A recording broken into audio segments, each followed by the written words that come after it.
मेरे प्रिय विद्यार्थियों, आज आप लोग के लिए कक्षा 10 के गणित का पहला अध्याय वास्तविक संख्याओं का चौथा लेक्चर होगा, जिसमें आप सभी लोग प्रश्नावली 1.1 का अध्ययन करेंगे। साथ ही आप यह ध्यान दें कि वीडियो शुरू करने से पहले रफ कलम साथ में लेकर बैठें। यदि संभव हो तो एयरफोन का यूज करें, जिससे आपका डिस्टरबेंस कम हो, और वीडियो को शुरू से लेकर अंत तक देखा करें। आप अंत तक ज़रूर कुछ नया सीखेंगे। चलिए हम अपना लेक्चर स्टार्ट करते हैं चौथा। उससे पहले एक मोटिवेशनल वीडियो पर नज़र डालते हैं और उसके बाद अपना लेक्चर स्टार्ट करेंगे। मोटिवेशनल वीडियो ध्यान से देखिएगा। केवल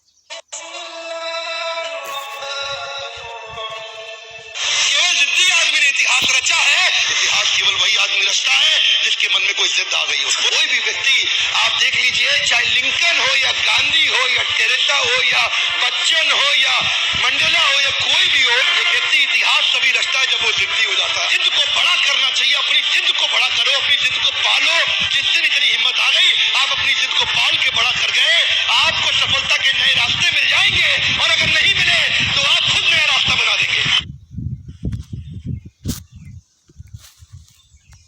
चलिए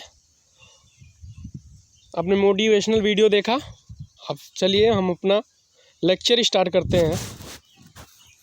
और वीडियो शुरू से लेकर अंत तक देखिएगा, अब लास्ट तक ज़रूर कुछ नया सीखेंगे। कल जो है हम लोगों ने 3 एक्सरसाइज किए थे, आज चौथा करेंगे। चौथा एक्सरसाइज क्या है हमारा? यूक्लिड विभाजन प्रमेयिका का प्रयोग करके। ध्यान दीजिएगा,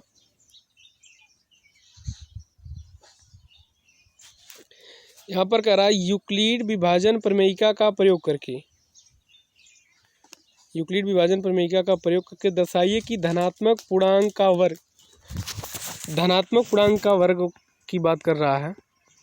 यूक्लिड विभाजन हम सीखते चले आ रहे हैं। क्या यूक्लिड विभाजन प्रमेयिका? यूक्लिड विभाजन प्रमेयिका किसी पूर्णांक को यदि हम किसी से विभाजित करते हैं, किसी पूर्णांक b से विभाजित करते हैं तो बी क्यू प्लस आर का होता है। यही हमने सीखा है। तो इस तरीके से यूक्लिड विभाजन प्रमेयिका होती है। आइए अब इसी का प्रयोग करके हम इसका प्रयोग करेंगे। देखिए क्या कह रहा है कि यूक्लिड विभाजन प्रमेयिका का प्रयोग करके दर्शाइए कि धनात्मक पूर्णांक, ध्यान रहे धनात्मक पूर्णांक बहुत दिन से बताते चले आ रहे। पहले वीडियो में बताया, दूसरे में भी, तीसरे में भी और चौथे में बता दे रहे। धनात्मक पूर्णांक संख्या होती है जो कि भिन्न के रूप में नहीं लिखी जाती है। देखिए पूर्णांक होता है और ऋण चिन्ह ना लगाओ, ऐसी संख्या जिसमें ऋण चिन्ह न लगी हो, वो क्या कहलाएगा? हमारा धनात्मक पूर्णांक का वर्ग। अब ये वर्ग क्या होता है ये भी हम बताएं, और नहीं आता तो आप देखिएगा वर्ग क्या होता है।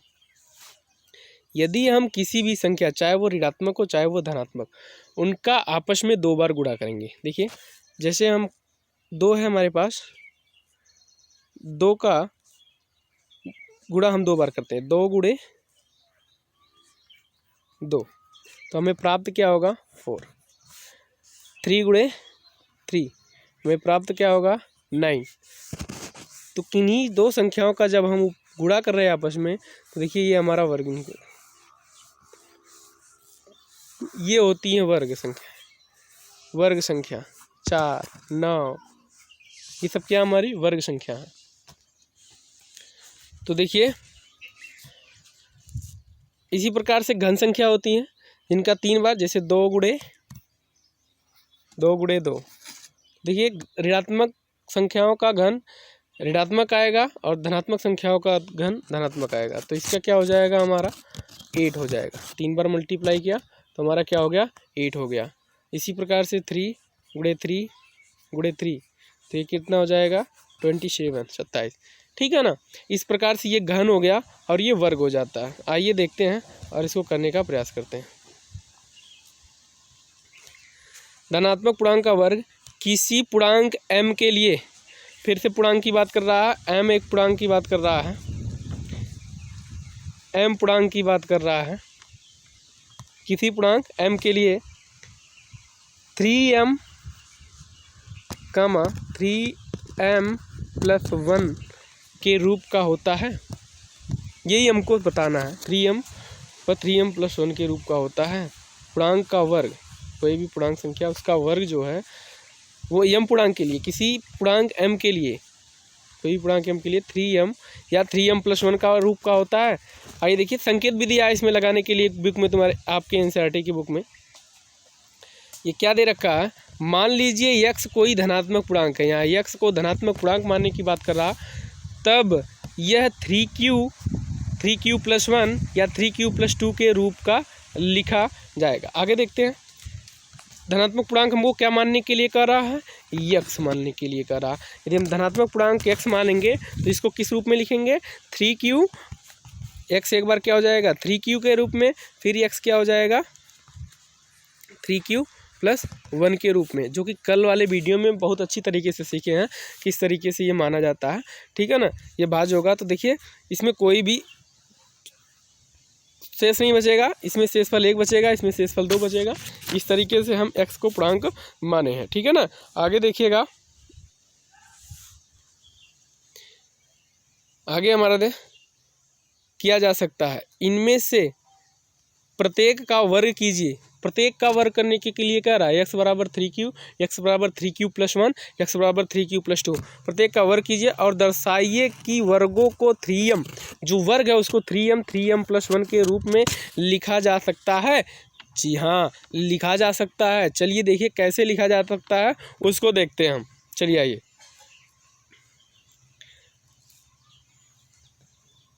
सबसे पहले माना, आप लिख लीजिएगा रफ कलम लेके बैठे होंगे। माना कोई धनात्मक पूर्णांक क्या है हमारा, x है। यदि धनात्मक पूर्णांक x है तो x = 3q, 3q + 1, 3q + 2। ठीक, इस तरीके से हो गया। तो सबसे पहले हम क्या लेते हैं, x = 3q, क्या लिए हम, x = 3q, x = 3q लेते हैं। तो x = 3q, 3q। अब क्या करेंगे, दोनों पक्षों का वर्ग करने पर, यहाँ पर किया है प्रत्येक का वर्ग कीजिए, दोनों पक्षों का वर्ग करते हैं खटाखट।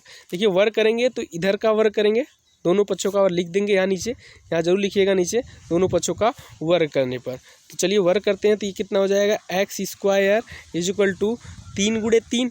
देखिए इसका आपस में गुणा, स्क्वायर का वर्ग करने का मतलब क्या होता है, किसी भी संख्या का 2 बार गुणा करना, तो वही हमारा क्या कहलाता है, वर्ग कहलाता है। तो 3 × 3 = 9, और इसका जब होगा गुणा q² हो जाएगा। क्या हो जाएगा, q²। तो आप देखिएगा x² = देखिए इसमें से अगर 3 कॉमन ले लें तो हो जाएगा 3q²। अब देखिए ये कॉमन किस लिए लिया गया उसको ध्यान से देखिएगा। हमको किस रूप में दर्शाना, 3m के रूप में दर्शाना। तो हम यहाँ पर 3 जब निकालेंगे तो बचेगा 3q का स्क्वायर। क्या बचेगा हमारा, 3q का स्क्वायर।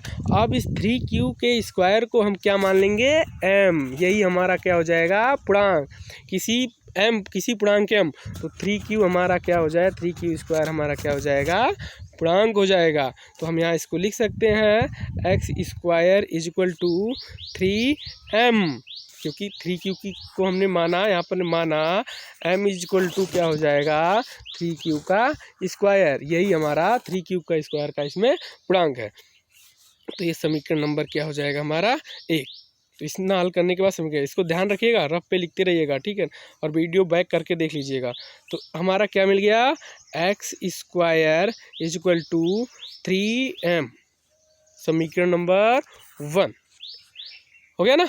अब आगे देखते हैं, ठीक उसी प्रकार से फिर से हम क्या लेंगे, 3q, देखिए x = 3q + 1, यहाँ देखिएगा 3q + 1।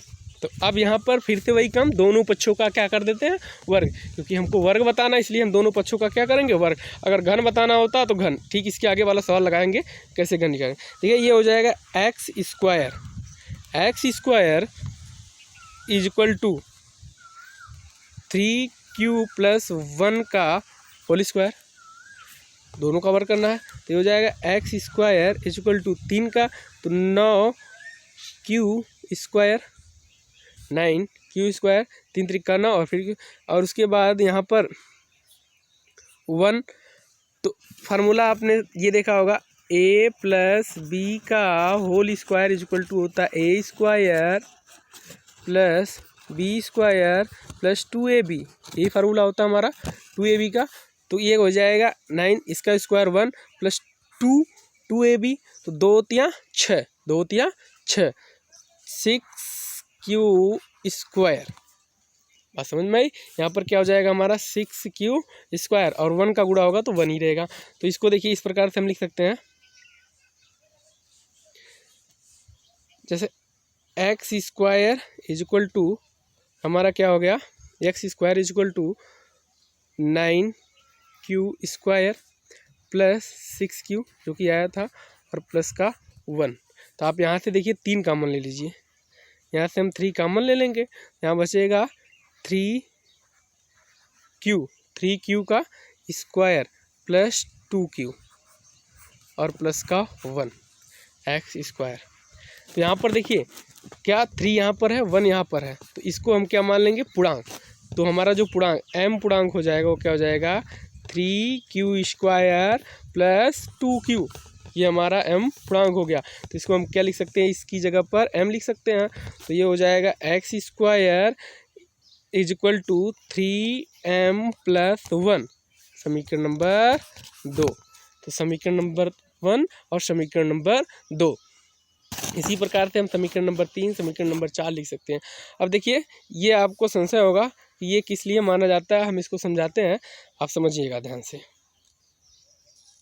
तो ये पहले में हमने 3q स्क्वायर को m माना था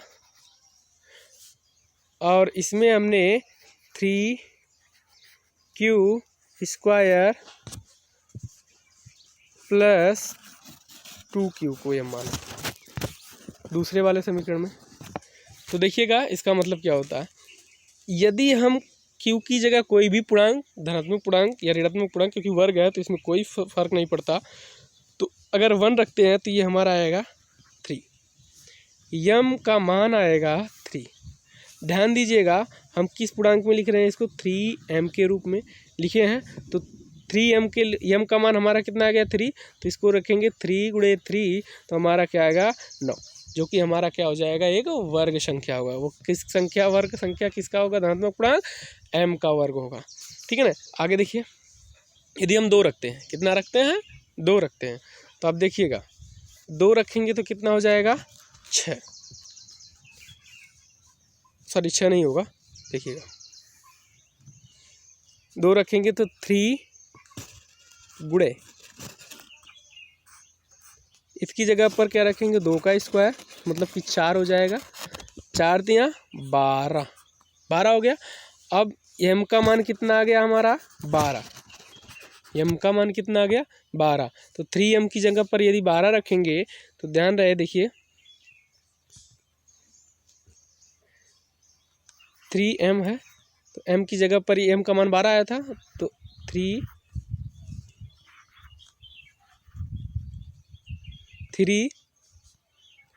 गुणे 3 गुणे 12, तो हमारा क्या आएगा 36, जो कि 6 का वर्ग होता है। 6 गुणे 6 करेंगे तो 36। तो देखिए इस प्रकार हमारी क्या वर्ग संख्या प्राप्त हो रही है। समीकरण 1 और समीकरण 2 जो हमारा बना है वहाँ पर देखते हैं। इसी प्रकार से आप रखते जाइए, 3 रखेंगे तो 3 त्रिका 9 हो जाएगा। जब आप 3 रखेंगे तो आपका क्या हो जाएगा, 3 त्रिका 9 हो जाएगा, और फिर 3 रखने पर आपका 9 त्रिक 27, 27 या 81 हो जाएगा, जो कि 9 का वर्ग होता है। ठीक है ना। इस तरीके से आप रखेंगे, संख्या आगे रखेंगे तो 144 का वर्ग आपको प्राप्त होगा। ऐसे रख के आप देखेंगे तो जो हमारा x होगा वो 3m + 1 के रूप में लिखा जा सकता है। और जहाँ पर m इसमें पहले वाले समीकरण में 3q का स्क्वायर ये पूर्णांक है, और दूसरे वाले में m = 3q का स्क्वायर प्लस 2q का पूर्णांक है। आप देखिए दूसरे वाले समीकरण के लिए करके हम दिखा देते हैं। दूसरे वाले समीकरण में किस तरीके से होगा, देखिए जैसे हमारा 3 उसके बाद क्या था 3q का स्क्वायर प्लस 2q, यही था। तो आप देखिए यहाँ पर संख्या 1 रखिए और प्लस का 1 है यहाँ पर। तो यदि 3 तो यहाँ पर रखेंगे तो हमारा 3 आएगा, और यहाँ पर रखेंगे 2 आएगा, और यहाँ पर +1। यहाँ कितना आएगा 5 5 या 15, 15 + 1 बराबर कितना हो जाएगा 16। इसी प्रकार से आगे का रखिएगा, 2 रखेंगे, देखिए 2 रखते हैं तो 3, देखिए 4 × 12 हो जाएगा, और 2 दूनी 4 हो जाएगा, क्योंकि 2 है तो 2 दूनी 4 + 1 तो 12 × 4 16, 16 16 16 16 16 × 48, तो 48 + 1 तो कितना हो जाएगा 49, जो कि 7 का वर्ग है। तो देखिए ये हमारा वर्ग प्राप्त हो रहा, कोई भी रखिए, इसलिए हम उसको m मानते हैं, और उसको इसलिए हम उस जो बची हुई संख्या उसको m और उस m मानते हैं। ठीक है ना, समझ में आया। चलिए इस तरीके से आपका देखिए समीकरण 1 और समीकरण 2 से आप लिखेंगे समीकरण 1 और समीकरण 2। समीकरण 1 क्या था हमारा x² = 3m, और दूसरा हमारा क्या था समीकरण 2 x², समीकरण नंबर 1, और समीकरण नंबर 2 था हमारा 3m + 1। तो हम किसी धनात्मक पूर्णांक को किस रूप में लिख सकते हैं 3m, 3m + 1 के रूप में लिख सकते हैं, राइट। ठीक है ना, समझ में आया। अब आगे देखिए दूसरा वाला सवाल लिखते हैं। ठीक उसी प्रकार से जैसे इसको बताया ठीक वैसे लगेगा, केवल उसमें हम किसका यूज करेंगे, घन का यूज करेंगे। आइए देखते हैं इसको। 5वां, यूक्लिड विभाजन प्रमेयिका का प्रयोग करके दर्शाइए कि धनात्मक पूर्णांक का घन। यूक्लिड विभाजन प्रमेयिका का प्रयोग करके दर्शाइए कि धनात्मक पूर्णांक का घन 9m, 9m + 1 और 9m + 8 के रूप का होता है। जी हाँ, आइए दर्शाते हैं कैसे, देखिएगा। वही चीज़, माना कोई धनात्मक पूर्णांक क्या है x है, तो x है तो उसको हम किस रूप में लिख सकते हैं, जैसे 3q + 1 3q + 2। तो ये देखिए 3q + 3q + 1 और 3q + 2 के रूप में लिख सकते हैं। जी हाँ, 3q + 2 के रूप में लिख सकते हैं। तो आइए अब देखिए, सबसे पहले हम ले लेते हैं इसको, जैसे उसमें लिए थे तो इसको लिखिए लेते हैं। तो x = 3q, सॉरी x² हो गया, x = 3q। ठीक है ना। अब इसका क्या करेंगे, दोनों पक्षों का घन, उसमें वर्ग कर रहे हैं तो इसमें घन हमको ज्ञात करना है, तो हम घन करेंगे। तो x³ = 3 × 3 = 9 × 3 = 27 और क्यूब, ये हो गया। अब इसमें कुछ भी नहीं करना है, x², यहाँ पर आप 9 काम में लीजिए, क्योंकि हमको किसके रूप में लिखना है 9, और जो बचेगा उसको हम क्या मानेंगे m, उसको हम क्या मानेंगे m। तो ये क्या हो जाएगा 9m, x² = क्या हो जाएगा 9m, समीकरण नंबर 1। बात समझ में आई। समीकरण नंबर x³ हो गया, यहाँ पर स्क्वायर हम कर रहे हैं, तो ये समीकरण नंबर क्या हो जाएगा हमारा 1 हो जाएगा। देखिए कितना आसान है, केवल क्यूब करते हैं, और ठीक वही प्रक्रिया इसमें भी होगी जैसे स्क्वायर वाले में हुआ। आप इसमें करके देखिएगा, ना समझ में आए तो कमेंट बॉक्स करके पूछिएगा, जैसे हमने स्क्वायर वाले में समझाया। यहाँ पर 1 रखिए, अगर हम यहाँ पर 1 रखेंगे तो ये 3 9 × 27, जो कि 27 3 का घन होता है। इसी प्रकार से 2 रखेंगे, तो आप 2 रखेंगे तो पाएंगे आप 2 रखने के बाद आप जब तो 4 8 × 24 लगभग 216, जो कि एक घन होता है, 6 का शायद घन होता है। आगे रखेंगे तो 729, जो कि 9 का घन होता है। इस तरीके से आपको मिलेगा, ठीक है ना। तो आप घन निकाल के देखिएगा सही है कि गलत। तो समीकरण नंबर क्या हो जाएगा 1 हो जाएगा। ठीक उसी प्रकार से हम क्या लेंगे, x = 3q + 1, 3q + 1 लेंगे। अब इसका हम क्या करते हैं, घन करते हैं। जी हाँ, घन करिए। घन करेंगे तो देखिए ये x³ हो जाएगा = इसका 3q + 1 का क्यूब। अब हमको पता है, आपने सीखा भी होगा कक्षा 8 कक्षा 7 इस सब में सिखाया गया कि a + b का होल क्यूब क्या होता है, a³ + b³ + 3ab और कोष्टक में a + b, इस तरीके से होता है। ठीक वही चीज़ हमको इसमें करनी है। आइए करके देखते हैं क्या करनी है। तो देखिए ये हो जाएगा हमारा x³ = 3q, तो 3 × 3 = 9 × 3 = 27 क्यूब, ये होगा a³ + b³ मतलब 1 का क्यूब मतलब 1। 3ab, देखिए 3 + 3ab का मतलब क्या था हमारा, गुणे 3q, यही ना 3q, और गुणे का 1 3ab और कोष्टक में 3q प्लस 1 इस तरीके से होगा। आप इसको करेंगे तो 27 क्यूब प्लस 3 त्रिका 9 1 ये रहेगा प्लस 9 क्यू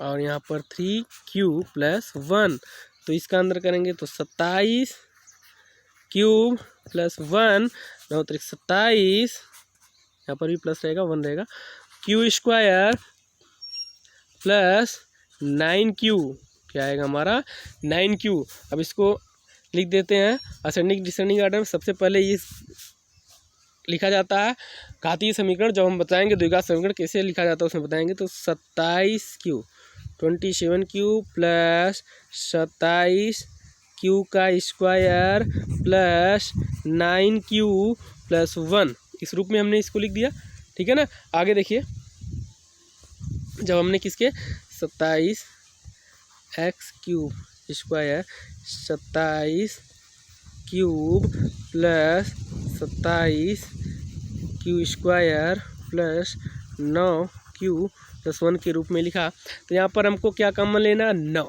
क्या कॉमन लेना 9, तो यहाँ पर हमको क्या मिल जाएगा 3q स्क्वायर 9 3 27 सॉरी क्यूब, और यहाँ पर क्या कर मिलेगा 3q स्क्वायर और यहाँ पर क्या मिलेगा हमारा q और यहाँ पर क्या मिल जाएगा 1।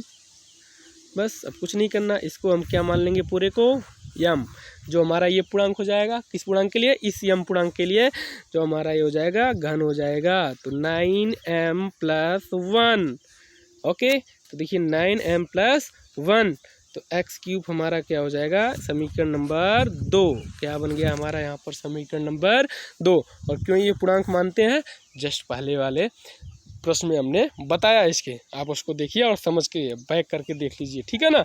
आगे देखिए, समीकरण नंबर 1 बन गया, समीकरण नंबर 2 बन गया। अब समीकरण नंबर 3 देखते हैं।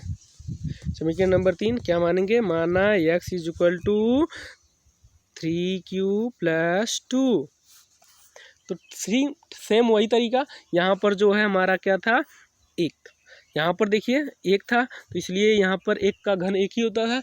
अब यहाँ पर हमारा 2 का घन क्या हो जाएगा 8, 2 का घन 8 इसका, और बाकी का सब पूर्णांक वही सेम टू सेम सब पूर्णांक वही रहेगा जो कि अगले वाले में था। तो यहाँ पर हमारा देखिए 9 कॉमन ले लेंगे, 9 कॉमन ले लेंगे तो यहाँ पर क्या मिलेगा हमको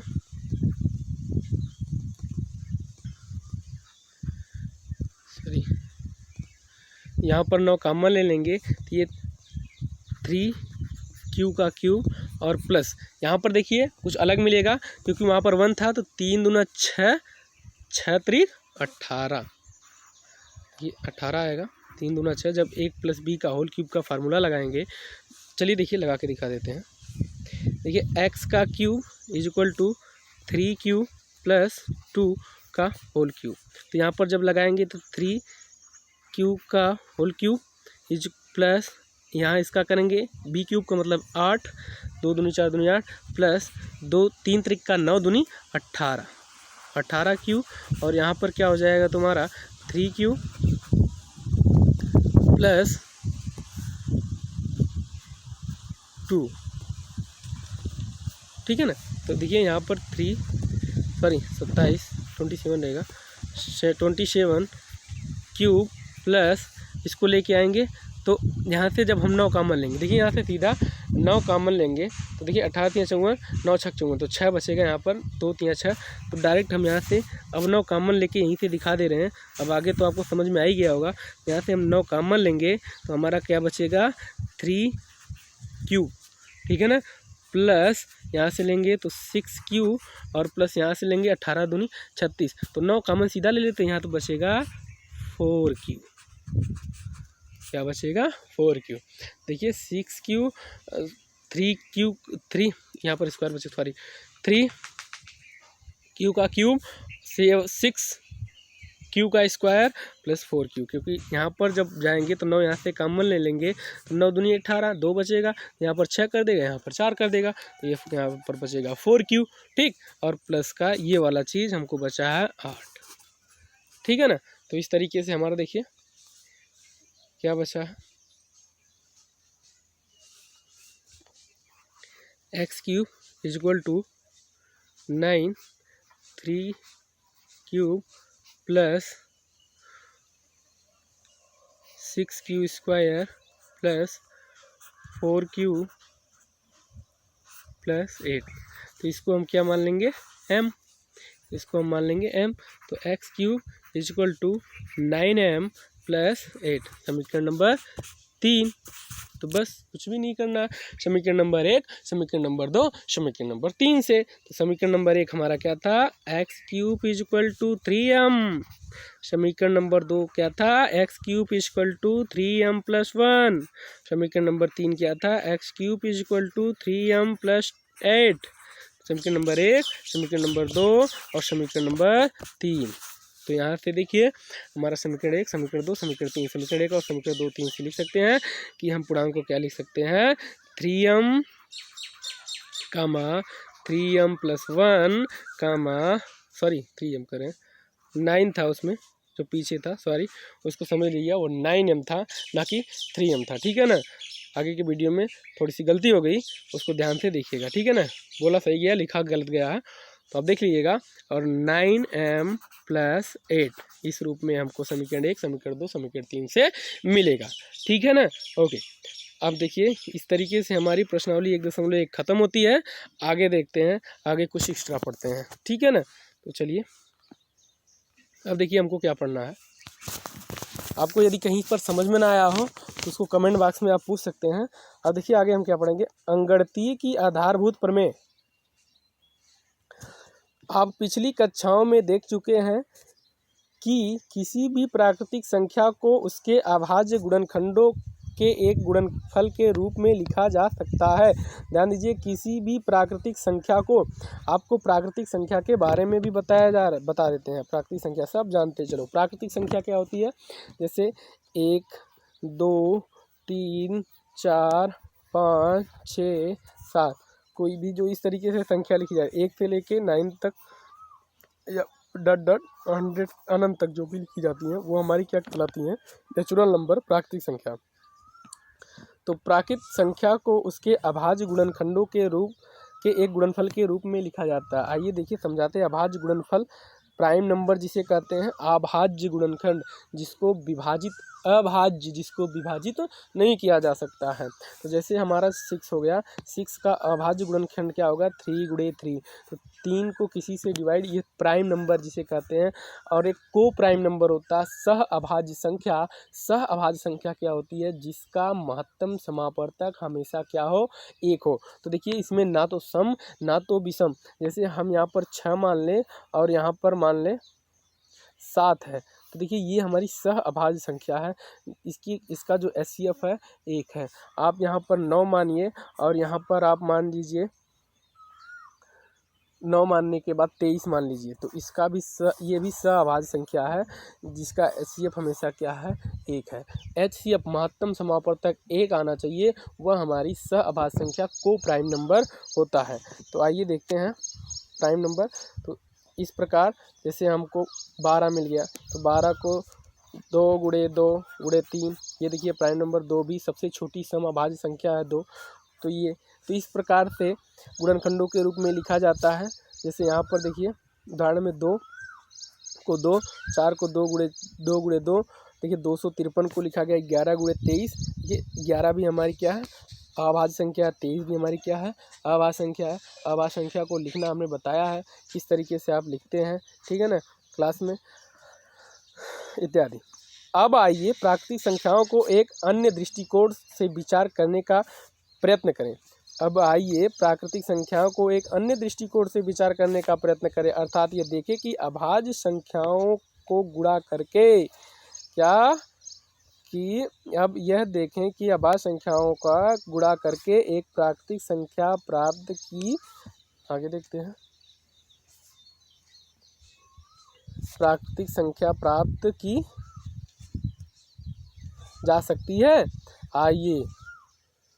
आइए इसकी जांच करें। कुछ अभाज्य संख्याएं, मान लीजिए 2 3 7 11 और 23 का कोई संग्रह लीजिए। हमने 2 3 7 11 और 23 संग्रह लिए। यदि हम इन संख्याओं में से कुछ या सभी संख्याओं को इस प्रकार गुणा करें कि इन संख्याओं की हम जितनी बार चाहें पुनरावृत्ति कर सकते हैं, तो हम धनात्मक पूर्णांक का एक बड़ा संग्रह बना सकते हैं। धनात्मक पूर्णांक का एक बड़ा संग्रह बना सकते हैं। वास्तव में यह अपरिमित रूप से अनेक है। आइए इनमें से कुछ की सूची बनाएं। जैसे 7 × 11 × 23। अभाज्य संख्या कोई भी लीजिए, 3 लीजिए, 4 लीजिए, 5 लीजिए, 3, 4, 5 संख्याएं लीजिए और उनका आपस में गुणा कीजिए, लेकिन अभाज्य होनी चाहिए। ये नहीं कि सम विषम कुछ भी, अभाज्य संख्या। जैसे 7, 11 और 23 किया तो कितना आया 1771। 3 × 7 × 11 किया, 23 किया तो देखिए 5313।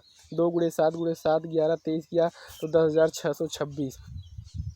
तो इस प्रकार से देखिए 2 को 3 बार, देखिए यहाँ पर 2 को 3 बार, 3 7 का 3 बार, तो देखिए 8232 आया। 2 को 2 बार, 3 7 11 23 21552 इत्यादि। ठीक है ना। तो क्या कर रहा है, संग्रह बना सकते हैं। वास्तव में अपरिमित रूप से अनेक होते हैं। आइए इनमें से कुछ सूची बनाए थे। सूची बना। अब मान लीजिए कि आपके संग्रह में सभी संभव अभाज्य संख्याएं सम्मिलित हैं। इस संग्रह की आपाम साइज के बारे में आप क्या अनुमान लगा सकते हैं? क्या इसमें अपरिमित संख्या में पूर्णांक सम्मिलित है? अपरिमित संख्या में पूर्णांक सम्मिलित है। आप अपरिमित रूप से अनेक पूर्णांक सम्मिलित है। देखिए अनेक पूर्णांक, सब पूर्णांक की संख्या तो वास्तव में अभाज्य संख्याएं अपरिमित रूप से अनेक हैं। अभाज्य संख्या देखिए अभाज्य मिलना, तो अभाज्य संख्या क्या है? वास्तव में अभाज्य संख्याएं अपरिमित रूप से अनेक है। इसलिए यदि हम इन अभाज्य संख्याओं को सभी संभव प्रकार से संयोजित करें तो हमें सभी अभाज्य संख्याओं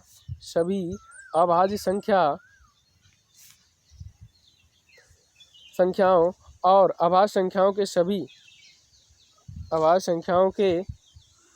सभी संभव गुणनफलों का एक अनंत संग्रह प्राप्त होगा। अनंत संग्रह का मतलब जानते ही हो क्या होता है? कोई चीज़ रखना या कोई चीज़ ज़्यादा होना। अब प्रश्न उठता है कि क्या हम इस प्रकार से सभी भाज्य संख्याएं प्राप्त कर सकते हैं? आप क्या सोचते हैं? क्या आप सोचते हैं कि कोई ऐसी भाज्य संख्या हो सकती है जो अभाज्य संख्याओं की घातों का गुणनफल न हो? क्या कोई ऐसी भाज्य संख्या हो सकती है जो भाज्य संख्या हो सकती है जो अभाज्य संख्याओं की घातों का गुणनफल न हो? इसका उत्तर देने से पहले आइए धनात्मक पूर्णांक को एक गुणनखंड करें। धनात्मक पूर्णांक का एक क्या करें? गुणनखंड करें। अर्थात अभी तक जो हमने किया उसका उल्टा करें। ठीक है, अभी तक जो भी किया उसका उल्टा करना है। तो क्या कर रहा है? घातों के गुणनफल न हो। इसका उत्तर आइए धनात्मक पूर्णांकों को एक गुणनखंड करें। धनात्मक पूर्णांक जैसे कि अभी आपस में गुणा कर रहे थे, जैसे 7 × 7 तो इसका 49 आ रहा। अभी ये कर रहे थे, इनका आपस में 49 हुआ। अब इस 49 का गुणनखंड करें। तो देखिए गुणनखंड करें अर्थात अभी तक जो हमने किया है उसका उल्टा करेंगे। अब एक गुणनखंड वृक्ष का प्रयोग करके जिसमें आप पूर्व परिचित हैं। आइए एक बड़ी संख्या का मान लीजिए, जैसे 23,760 लें और इनके गुणनखंड को नीचे अनुसार करें। देखिए अनुसार दिया गया, कैसे किया गया ध्यान से देखते रहिए, समझ में बहुत बढ़िया से आएगा। आप देखते रहिए और सीखते रहिए, वीडियो छोड़ के जाइएगा नहीं, ये तो समझ में नहीं आएगा। ठीक है, तो इस प्रकार से देखिए यहाँ पर देखिए कह रहा है, इस प्रकार हमने 32,760 को अभाज्य संख्याओं को एक गुणनखंड के रूप में गुणनखंडित कर लिया। देखिए यहाँ पर गुणनखंडित किया है 2 × 2 × 2, ये सब अभाज्य संख्या है। 3 × 3 × 5 × 7 × 13, अर्थात 2 को 3 बार, 3 को 2 बार, 5 7 और 13 जो अभाज्य संख्याओं की घातों के रूप में है। आइए एक अन्य संख्या मान लीजिए। देखिए लंबी सी संख्या इसने मानी है और इसका गुणनखंड किया है। यहाँ पर लेकर उनको गुणनखंड लिखिए। आप भी तमाम प्रकार की संख्याएं लेकर संशोधित करें। देखिए जब आप सीखेंगे तभी आप सीख सकते हैं, अन्यथा सीखना मुमकिन नहीं है। आप संख्या लीजिए, अभाज्य संख्या, उसको गुणा करिए, गुणनखंड कीजिए, अभाज्य गुणनखंड के रूप में तोड़िए, फिर अभाज्य संख्या लीजिए, उसका गुणा कीजिए। आप भी विचार प्रमश कीजिए। नहीं समझ में आता उसके लिए हमसे आप कमेंट बॉक्स में पूछ सकते हैं। तो देखिए 3 का 2 बार गुणा किया और ये अभाज्य संख्या के रूप में तो लिखा जा सकता है। निसंदेह आपको इसकी जांच करनी होगी। 3803 और 3607 अभाज्य संख्याएं हैं। आप इसकी जांच करिए, इसमें है ये ऐसा ही अनेक अन्य प्राकृतिक संख्याएं लेकर स्वयं करने का प्रयत्न करें। इससे हमें यह अनुमान या कैलेंडर प्राप्त होगा, जो कि कैलेंडर प्राप्त होगा कि प्रत्येक भाज्य संख्याओं को अभाज्य संख्याओं के घातों के गुणनफल अभाज्य संख्याओं के घातों के गुणनफल के रूप में लिखा जा सकता है। तो देखिए 2 का 3 बार, यहाँ पर भी एक अभाज्य संख्या ही आए 3 घातों के रूप में। आइए चलिए देखते हैं, आगे की तरफ देखते हैं और इसको जानने का प्रयास करते हैं। ठीक है, तो देखें के रूप में लिखा जा सकता है। वास्तव में यह कथन सत्य है तथा पूर्णांकों के अध्ययन में यह मूल रूप से एक अति महत्वपूर्ण स्थान रखता है। इसी कारण यह कथन अंगणित की आधारभूत प्रमेय कहलाता है। तो में लिखा जा सकता है कथन सत्य है तथा पूर्णांक के अध्ययन में यह मूल रूप से एक अति महत्वपूर्ण स्थान रखता है। इसी कारण यह कथन अंगणितीय आधारभूत प्रमेय कहलाता है। अंगणितीय आधारभूत, इस प्रमेय को औपचारिक रूप से व्यक्त करें। प्रमेय 1.1 हमने सीखा था, क्या था? यूक्लिड विभाजन प्रमेयिका या एल्गोरिथम। अब प्रमेय 1.2 देखते हैं, क्या है? अंगणित की आधारभूत प्रमेय। प्रत्येक भाज्य संख्याओं को अभाज्य संख्याओं के एक गुणनफल के रूप में व्यक्त या गुणनखंडित किया जा सकता है, जो कि हमने समझाया गुणनखंडित किया जा सकता है। यह गुणनखंड अभाज्य गुणनखंडों के आने वाले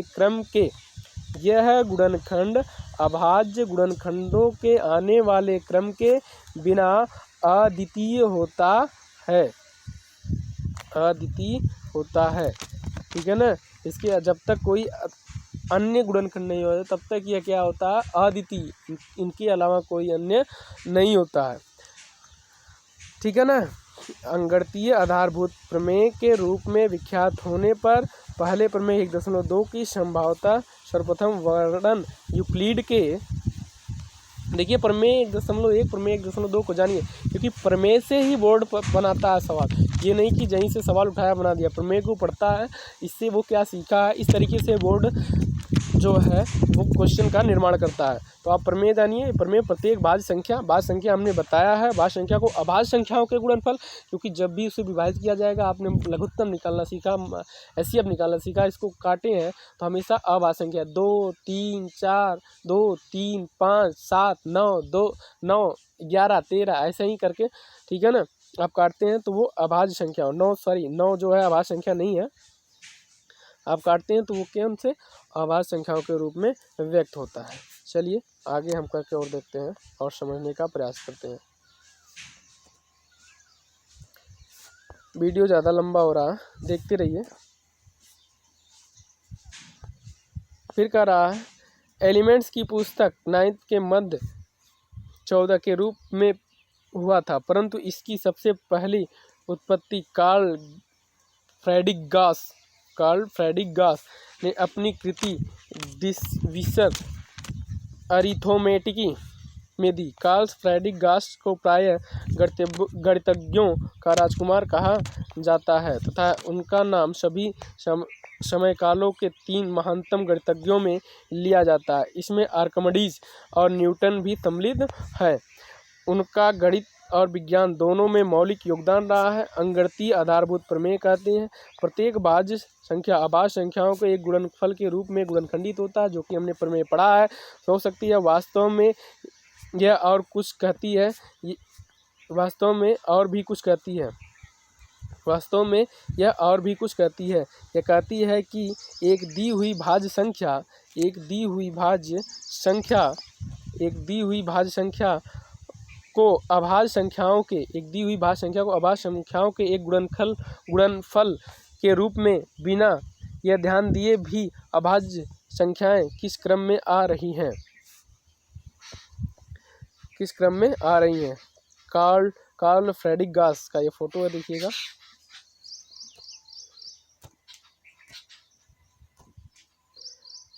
एक अद्वितीय प्रकार से गुणनखंडित किस क्रम में आ रही? एक अद्वितीय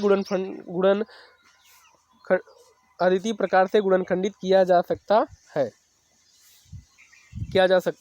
अर्थात यदि कोई भाज्य संख्या दी हुई है तो उसे अभाज्य संख्याओं के गुणनफल के रूप में लिखने की केवल एक ही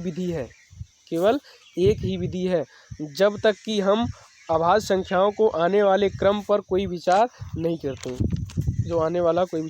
इसलिए उदाहरण में हम 2 × 3, देखिए 2 × 3 × 5 × 7 को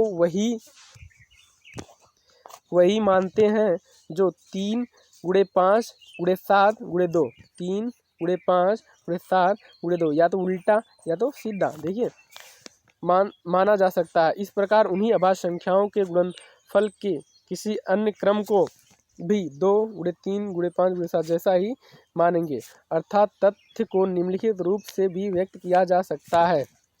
क्या व्यक्त किया जा सकता है? एक प्राकृतिक संख्या का अभाज्य गुणनखंड उसके गुणनखंडों के क्रम को छोड़ते हुए, जो गुणनखंड का क्रम है, क्रम को छोड़ते हुए, अभी तक आप पहले से सबसे छोटी बड़ी कोई दिक्कत नहीं, आप बड़ी से काटिए छोटी से काटिए, गुणनखंड के क्रम को छोड़ते हुए अद्वितीय होता है। व्यापक रूप में तब हमें एक भाज्य संख्या x दी हुई हो तो हम उसे x = p1 p2 ... pn के रूप में गुणनखंडित करते हैं, जहाँ p1 p2 p1 इत्यादि आरोही क्रम में लिखी अभाज्य संख्या है। आरोही क्या होती है? बढ़ते हुए क्रम। अवरोही क्या होती है? घटते हुए क्रम। अर्थात p1 p2, देखिए p1 या बराबर हो सकता है या बड़ा होगा, बराबर होगा या बड़ा होगा, ठीक है ना। कोई भी अभाज्य संख्या अगर 2 है तो 2 के बराबर अगली आने वाली संख्या या तो 2 होगी या 2 से बड़ी होगी, ना कि 2 से छोटी होगी, तो इसलिए बराबर या बड़ा। यदि हम समान अभाज्य संख्याओं को एक साथ मिला लें तो हमको अभाज्य संख्याएं की घातें प्राप्त होती हैं। उदाहरण में जैसे यहाँ पर 32,760, तो यहाँ पर 2 × 2 × 2 × 3 × 5 × 7 × 13, तो देखिए 2 को 3 बार, 3 को 2 बार, यहाँ पर घात के रूप में देखिए लिखा 5 और 7 13। एक बार यह निर्णय लेने के बाद कि गुणनखंडों का क्रम आरोही होगा तो दी हुई संख्याओं को अभाज्य गुणनखंड अद्वितीय होंगे। अंकगणित की आधारभूत प्रमेय के गणित तथा अन्य क्षेत्रों में भी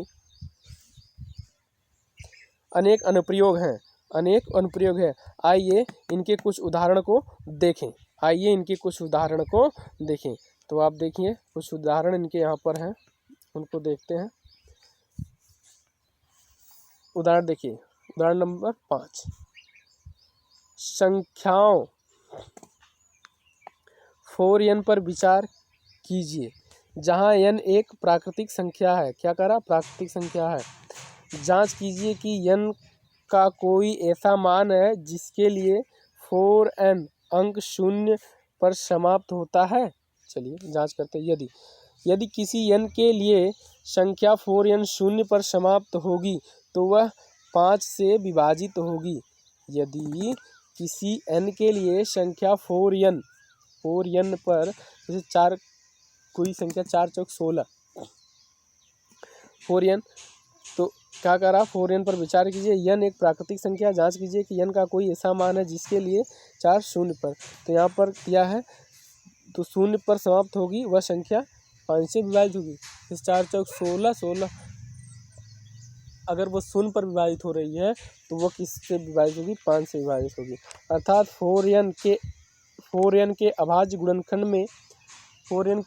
गुणनखंड में अभाज्य संख्या 5 आनी चाहिए। 4n के अभाज्य गुणनखंड में अभाज्य संख्या 5 आनी चाहिए। यह संभव नहीं है क्योंकि 16 आएगा, 0 तो मुश्किल है ना, 4 का आप मल्टीप्लाई करते रहिए घात में, तो 2n है। इसी कारण 4n के गुणनफल में केवल 2 अभाज्य संख्या ही आ सकती हैं। अंकगणित की आधारभूत प्रमेय की अधीयता हमें यह निश्चित कराती है कि 4n के गुणनखंड में 2 के अतिरिक्त और कोई अभाज्य संख्या नहीं है। इसलिए ऐसी कोई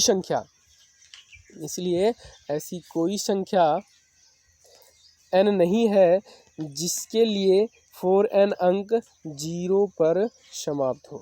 4n अंक 0 पर समाप्त होगी। आप पिछली कक्षाओं में यह पढ़ चुके हैं कि दो धनात्मक पूर्णांकों के एचसीएफ और एलसीएम अंकगणितीय आधारभूत प्रमेय का प्रयोग करके किसी प्रकार ज्ञात किए जाते हैं। ऐसा करते समय इस प्रमेय के नाम का उल्लेख नहीं किया गया है। इस विधि को अभाज्य गुणनखंड विधि भी कहते हैं। चलिए, तो यहाँ तक हो गया, वीडियो ज़्यादा लंबा होगा। अब अगले दिन हम उदाहरण नंबर 6 से और आगे का एक्सरसाइज करेंगे। वीडियो देखने के लिए धन्यवाद। चैनल को सब्सक्राइब और वीडियो को शेयर करना ना भूलें।